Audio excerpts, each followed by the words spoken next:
रूस और यूक्रेन के बीच जंग रुकवाने की अमेरिकी राष्ट्रपति डोनाल्ड ट्रंप की कोशिशों को तब बड़ा झटका लगा जब यूक्रेन ने रूस के शहरों पर ताबड़तोड़ बमबारी कर दी।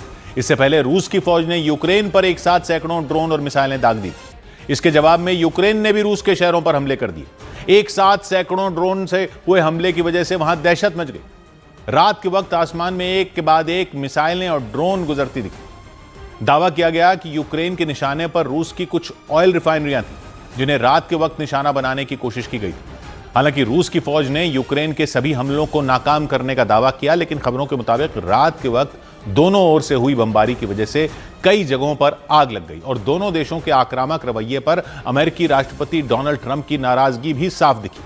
अमेरिकी राष्ट्रपति ने यह तक कह दिया कि अगर यह जंग खत्म नहीं हुई तो इसका नतीजा तीसरा विश्व युद्ध भी हो सकता है, जिसके लिए उन्होंने सीधे सीधे यूक्रेन के राष्ट्रपति ज़ेलेंस्की को जिम्मेदार बता दिया। Other than President Zelensky, his people love the concept of the deal. You know, we threw something out. Trump का मानना है कि वो शांति समझौते के बेहद करीब पहुंच चुके थे। I thought that we were very close with Russia to having a deal. I thought we were very close with Ukraine to having a deal. शांति समझौते को झटका लगने के बाद डोनाल्ड ट्रंप यूक्रेन में चुनाव कराने तक की नसीहत दे चुके हैं और उन्होंने यूक्रेन के राष्ट्रपति पर बिना चुनाव कराए गैर कानूनी तरीके से राष्ट्रपति की कुर्सी पर चिपके रहने का आरोप लगाया था, जिसका जवाब देने के लिए यूक्रेन के राष्ट्रपति ज़ेलेंस्की भी सामने आ गए। ज़ेलेंस्की यूक्रेन में चुनाव कराने पर राजी हो गए, पर उन्होंने अमेरिका से सीज फायर करवाने की शर्त रख दी। If there is a need for elections now, there must be a ceasefire at least during election process and during voting, and this is something that must be discussed. Zelensky 2019 में राष्ट्रपति चुनाव जीते थे। Ukraine में 5 साल के लिए राष्ट्रपति चुना जाता है, यानी 2024 में वहां फिर से चुनाव कराए जाने थे, लेकिन जंग की वजह से चुनावों को अनिश्चित काल के लिए टाल दिया गया था और इसीलिए अमेरिका के राष्ट्रपति ने आरोप लगाया कि ज़ेलेंस्की गैर कानूनी तरीके से राष्ट्रपति के पद पर जमे हुए हैं। ट्रंप ने यहां तक दावा कर दिया कि यूक्रेन की जनता जंग के पक्ष में नहीं है और इसीलिए वो शांति समझौते को एक आखिरी मौका देना चाहते हैं। व्हाइट हाउस की तरफ से बयान जारी कर बताया गया कि इस मामले में अब ट्रंप हताश हो चुके हैं। The president is extremely frustrated with both sides of this war.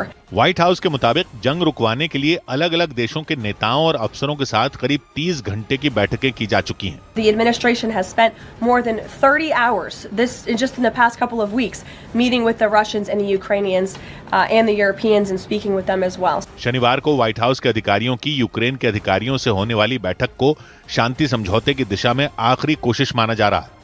उधर अमेरिका के राज्य वॉशिंगटन में भयंकर बाढ़ की चपेट में फंसे 2 लोगों को हेलीकॉप्टर से बचाया गया। यूएस कोस्ट गार्ड के जवानों ने बाढ़ के पानी में डूबे एक मकान में फंसे लोगों को रस्सी की मदद से बाहर निकाला, क्योंकि जिस जगह वो लोग फंसे थे वहां किसी रास्ते से पहुंचना संभव नहीं था।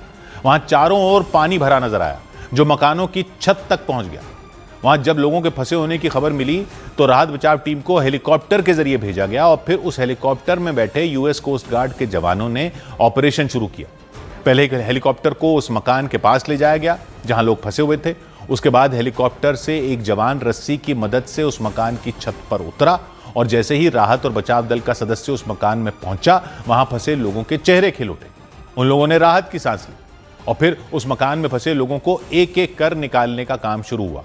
पहले हेलीकॉप्टर से लटकी हुई रस्सी में एक नाव बांधी गई, फिर वहां फंसे एक व्यक्ति को उसमें बैठाकर ऊपर खींचा गया, जिसे हेलीकॉप्टर में बैठे दूसरे जवान ने अंदर की ओर खींचा और फिर वैसे ही मकान में फंसे दूसरे व्यक्ति को भी बाहर निकाला गया। लगातार हुई बारिश की वजह से वॉशिंगटन राज्य में हालात खराब हो गए और वहां हजारों लोग बाढ़ में फंस गए और उसे देखते हुए वॉशिंगटन राज्य के गवर्नर ने इमरजेंसी की घोषणा कर दी और बारिश ने अमेरिका के वॉशिंगटन राज्य में ऐसी तबाही मचाई जिसकी कल्पना वहां रहने वालों ने की भी नहीं थी। बाढ़ की वजह से कई इलाके डूब गए, सड़कें धंस गई, हर तरफ पानी ही पानी नजर आया। क्योंकि मूसलाधार बारिश के बाद वहां नदियों का जलस्तर बढ़ गया और कई नाले भी उफान पर आ गए, जिनका पानी सड़कों पर आ गया और उसे देखकर ऐसा लगा कि सड़क पर कोई नदी बह रही हो। Must have been around 1 a.m. maybe the river reached the shore and so our backyard is we kind of have a moat around our building. अमेरिकी मौसम विभाग के मुताबिक वॉशिंगटन में 24 घंटे में 6 इंच से ज्यादा बारिश हुई, जिसकी वजह से वहां हालात खराब हो गए और उन्हें देखते हुए रेस्क्यू टीमों को अलर्ट कर दिया गया। इधर पाकिस्तान को अगली किस्त जारी करने से पहले कर्ज में डूबे देशों की मदद करने वाले अंतर्राष्ट्रीय संगठन IMF ने पाकिस्तान पर 11 नई शर्तें लगा दी। इन शर्तों के साथ आईएमएफ पाकिस्तान पर कुल 64 शर्तें लगा चुका है और इन शर्तों को पूरा करने के बाद ही आईएमएफ की तरफ से पाकिस्तान को दी जाने वाली मदद की अगली किस्त जारी हो सकेगी। इन नई शर्तों के मुताबिक पाकिस्तान की सरकार को भ्रष्टाचार से निपटने के लिए एक्शन प्लान तैयार करना होगा।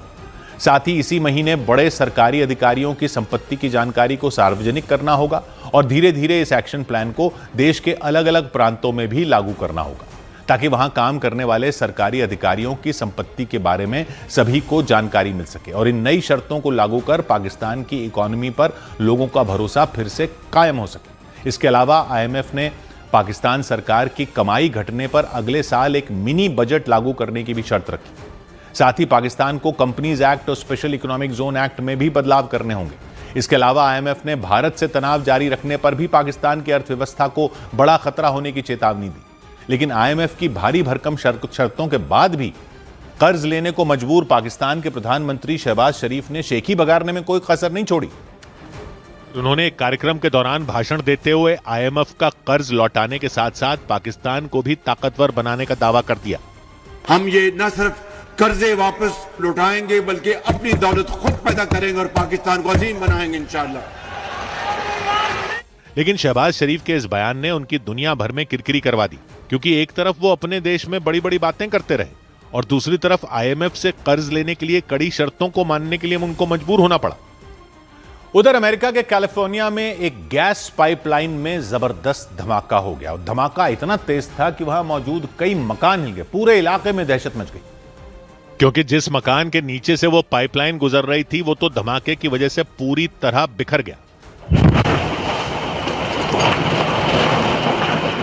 धमाका होते ही वहां अफरा तफरी मच गई। कुछ लोग तो डर के मारे वहां से भागते हुए नजर आए, जबकि पूरे इलाके में उस मकान का मलबा बिखर गया।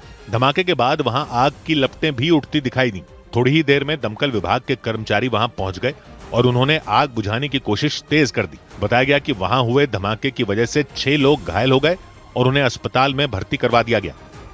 उधर ऑस्ट्रेलिया में एक स्काई डाइवर की जान उस वक्त आफत में पड़ गई जब वो एक विमान के पंख पर फंस गया। हादसा उस वक्त हुआ जब कई स्काई डाइवर 15,000 फीट की ऊंचाई पर उड़ रहे विमान से नीचे कूदने की कोशिश कर रहे थे, लेकिन उसी दौरान एक स्काई डाइवर ने कूदने से ठीक पहले अपना पैराशूट खोल दिया। तेज हवा की वजह से उसका पैराशूट विमान के पीछे वाले पंख पर जाकर फंस गया, जिसकी वजह से वो पैराशूट के साथ ही लटका रह गया।